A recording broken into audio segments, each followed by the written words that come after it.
Laura Martínez Belli, ¿cómo estás? Hola, mucho gusto, muy contenta de estar aquí. Y presentándonos tu más reciente libro, El ladrón de cálices, editado por Planeta. Así es. Un tema bastante complejo el que abordas en tu novela, de esa cuestión de robo de arte sacro. Así es. Platícame un poco cómo es que abordas este complicado tema en una obra de ficción. Sí, eso es muy importante. Lo primero, que es una obra de ficción. Claro. Y bueno, uno de los personajes de la novela es un ladrón de obras de arte sacro, exclusivamente porque como profesional que se precie, se dedica solo a una cosa. No roba bancos, no roba joyas, roba arte sacro y todo lo que huela a Vaticano. Esto obviamente pues en la ficción debe de sus traumas de la niñez, que su padre era así, trabajaba en el mercado negro y su madre era pintora, entonces como que mezcla las dos aficiones y termina siendo ladrón de arte sacro. Un ladrón experto. Yo me inspiré en René von Berger, que es el ladrón de obras de arte más importante del siglo XX. Tuvo en jaque a toda la policía de la Interpol, de Europa, durante años, y nunca se le inculpó por robos de arte. Saqueaba, expoliaba iglesias, era un coleccionista anticuario, cubría todos sus delitos, sus saqueos, bajo un manto de legalidad, porque las obras después se tasaban, se vendían anticuarios, se subastaban, la gente las adquiría pensando que eran, digamos, que legales, pero pues eran saqueadas de las iglesias románicas de Europa, sobre todo de España. Nunca se le logró inculpar por ningún delito. Tuvo un juicio, pero salió absuelto porque habían prescrito todos sus crímenes y ahora vive retirado felizmente en la Costa Dorada. Y esta persona, bueno, yo lo vi en una entrevista por televisión hace unos años y dije, es un personaje de novela. Y me inspiré en él para escribir esta historia de un ladrón de cálices, que obviamente no es él, no es Eric el belga, que es como se llama el ladrón, pero sí está un poco inspirado en este personaje real. Digo, finalmente sabemos que hay toda una red de corrupción, una mafia tremenda. Digo, para que existan este tipo de personajes, ladrones emblemáticos, pues hace falta que alguien los compre, y hay un mercado negro que lucra con todo esto. En México no es la excepción tampoco, sabemos que se mueve piezas arqueológicas muy importantes por debajo del agua. Y además no se persigue, o sea, en México, yo ahora para la investigación de la novela no pude encontrar nada absolutamente sobre robos de arte sacro en México, y sin embargo sí se ha intentado hacer, digamos, asociaciones con el INA, el INBA, se han hecho ahí como intentos de perseguir estos delitos, pero realmente hay una impunidad. Y además, o sea, prácticamente están en el anonimato, mientras que en las colecciones particulares sí se sabe de piezas arqueológicas importantes, de personajes de renombre en el país que tienen en sus colecciones y en sus casas obras que son tesoros nacionales, pero esto realmente no se persigue. A partir del robo de antropología en 1986, sí empezó un poco a intentar poner freno a esto, pero hasta ese momento prácticamente no era, o sea, uno entraba, se podía llevar de una cueva. No había realmente una conciencia de la seguridad de las piezas. Ni siquiera en los yacimientos arqueológicos tampoco. Y por eso te digo que es novela de ficción, porque esta novela está ambientada en 1968. Un año difícil, aparte, además, por políticas, ¿verdad? Donde decir en el 68 que hay una policía que está investigando los crímenes de arte sacro es completamente ficción, inventado, novela, licencia literaria. Ahora, tú decías algo muy cierto y muy grave, esta cuestión de que los mismos arqueólogos, por lo menos en nuestro país, y yo he tenido oportunidad de constatarlo, vas a sus casas de repente y hablan de el robo de arte y demás, y pegan el grito en el cielo, pero su casa está llena de cuestiones de tesoros arqueológicos que los tomaron y los ocupan como pisapapeles. Buena cantidad de políticos y gobernantes tienen ahí sus idolitos. El boxeo Sulaimán alguna vez también. Sí, a mí me ha tocado ir a casas con cabezas olmecas. Claro.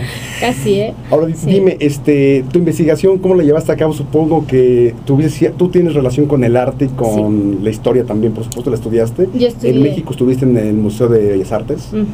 ¿Cómo fue tu investigación o en quién te apoyaste para hacer esta novela? Yo estudié Historia del Arte y luego aparte estuve trabajando en Madrid, en España, durante unos años en una compañía de seguros de obras de arte.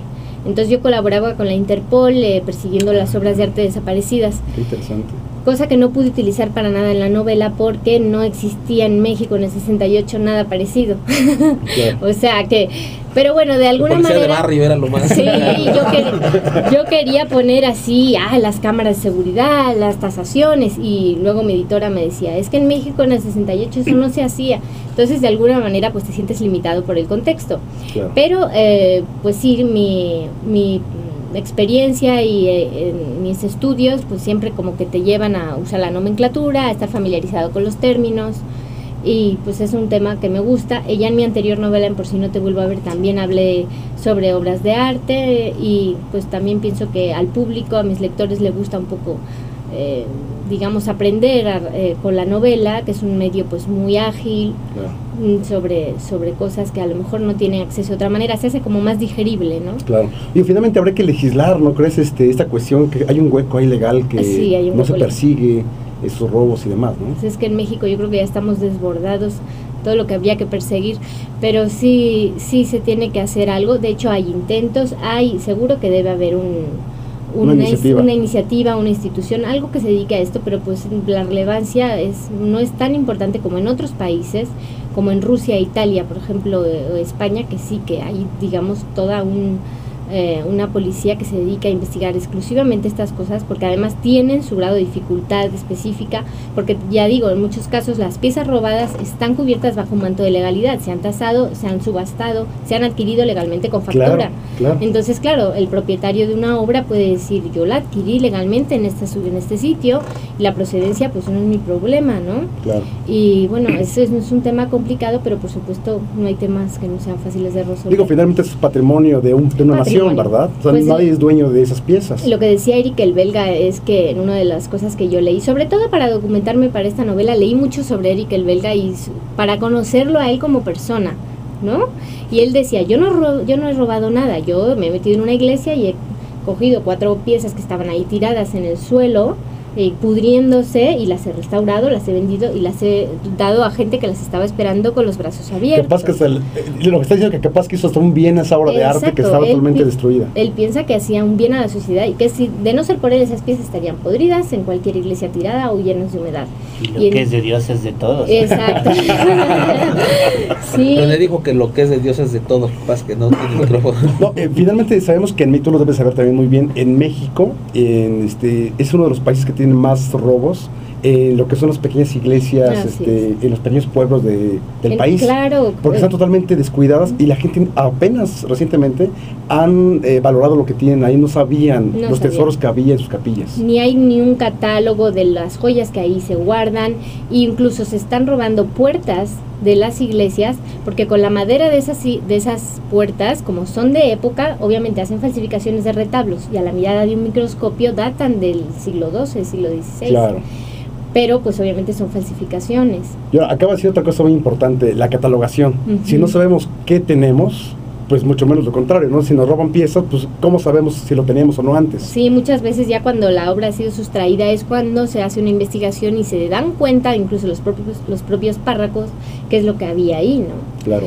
Pero, en fin, es una obra muy interesante en cuanto a todo lo de arte sacro. Y luego está la parte, por supuesto, histórica de todo el movimiento de 68, y toda la parte pasional, porque es una novela sobre pasiones humanas. Se van tejiendo 3 historias en esta novela. Se van tejiendo muchas cosas, porque son los personajes, la española que se casa por poderes con el ladrón Sebastián sin saber que es ladrón, y ella, todos los sentimientos que se crea en ella también, y luego el policía que está investigando estos casos, que hace como un triángulo entre ellos, ¿no? Claro, pues sin duda va a ser una recomendación bastante interesante. Ya aquí en la plática ya se nos antojó leer este libro.